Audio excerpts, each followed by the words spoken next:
इस कहानी की शुरुआत होती है दो घरों के शादी की बातचीत से। तय हुआ कि अगले साल शीला और राहुल की शादी करा देंगे। कुछ समय बाद लड़का लड़की एक दूसरे से फ़ोन पर बात करने लगते हैं। शुरुआत हुई एक दूसरे को जानने समझने से और कहानी आगे बढ़ती गई।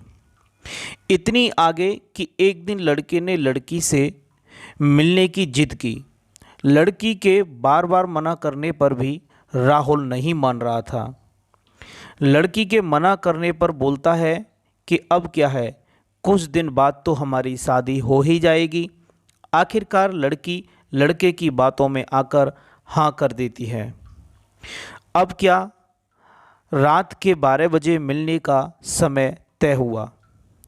वादे के मुताबिक लड़की सहमति शर्माती हुई धीरे धीरे आगे बढ़ रही थी। लड़की बहुत डरी हुई थी क्योंकि उसके लिए ये सब नया नया था जो उसने कभी सोचा नहीं था। अब जैसे ही लड़की उस लड़के के पास पहुंची, लड़के ने उसका साहस बढ़ाया और बोला, फिक्र ना करो, बस कुछ दिनों बाद हम हमेशा हमेशा के लिए एक हो जाएंगे। लड़की अपने मंगेतर पर भरोसा कर लेती है और वह उसके साथ वह सब करती है जैसा वह बोलता है।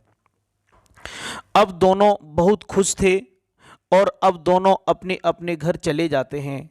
कुछ महीनों तक लड़का ऐसे ही उसको बुलाता रहा और लड़की भी डरते डरते आती रही। उनकी शादी में अभी 6 महीने बाकी थे। उससे पहले लड़की ने लड़के से बोला कि मैं गर्भवती हो गई हूँ और मेरे पेट में आपका बच्चा पल रहा है। अब क्या होगा? अब आप कृपया शादी की तारीख और जल्दी तय करवा लीजिए। तब तो लड़के ने हाँ बोल दिया। जब उसने अपने दोस्तों और घर पर बात की तो सबने बोला, इस बात की क्या गारंटी है कि बच्चा तेरा ही है। खास तौर पर लड़के की भाभियां इस रिश्ते के खिलाफ थीं और बोली, हम ऐसी बदचलन लड़की को घर में नहीं लाने देंगे। आश्चर्य की बात तो तब हुई जब उस लड़के ने भी सबकी बातों को आसानी से मान लिया। लड़की फोन पर रोती रही और अपनी जिंदगी और इज्जत की भीख मांगती रही, लेकिन उसने फोन काट दिया और बात करना भी बंद कर दिया। अब तक तो बात लड़के के घर तक ही थी। जैसे जैसे समय गुजरा लड़की का पेट दिखने लगा तो उसकी माँ ने पूछा, बेटी ये किसका बच्चा पल रहा है? तो उसने सब सच सच बता दिया। अब बात बाप के कानों तक भी पहुंच चुकी थी। तो बाप ने लड़के के घर वालों से बोला कि शादी कर लो, हम दहेज और दे देंगे, अपना घर खेत सब बेचकर आपको दे देंगे। लेकिन राहुल और उसके घर वालों ने उसके बाप को बेइज्जत करके घर से निकाल दिया।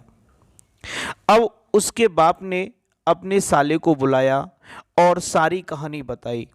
तो एक रात फैसला लिया गया कि लड़की को ननिहाल भेज देते हैं।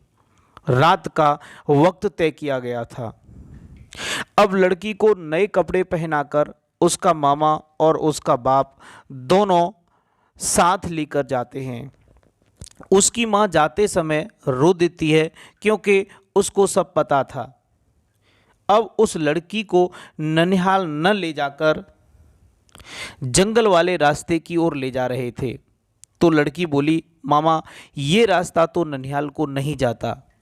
तो मामा बोला, बेटा ये रास्ता मृत्युलोक को जाता है और अब तुम मरने के लिए तैयार हो जाओ। लड़की हाथ जोड़कर विनती करती है और कहती है, मामा मुझे छोड़ दो, मैं कहीं दूर चली जाऊंगी, वहाँ से कभी वापस नहीं आऊंगी। मुझे मारो मत, मुझे जीना है। लेकिन उसकी कोई बात नहीं सुनी जाती। उसको मार दिया जाता है और उसकी माँ ने कमरे से बाहर आना जाना खाना पीना छोड़ दिया था। 1 महीने बाद उसकी माँ रो रो कर मर जाती है। ठीक उसी दिन उसके मामा का एक्सीडेंट हो जाता है और वह भी मर जाता है। दोस्तों, इस कहानी में कौन अपराधी है, कमेंट करके ज़रूर बताना। और ऐसी ही और कहानियाँ सुनने के लिए हमारे चैनल को सब्सक्राइब करो और ज़्यादा से ज़्यादा शेयर करो। इस कहानी को सुनाना का मकसद सिर्फ समाज में जागरूकता फैलाना है, किसी को कोई चोट पहुंचाना नहीं है। Thanks for hearing this story.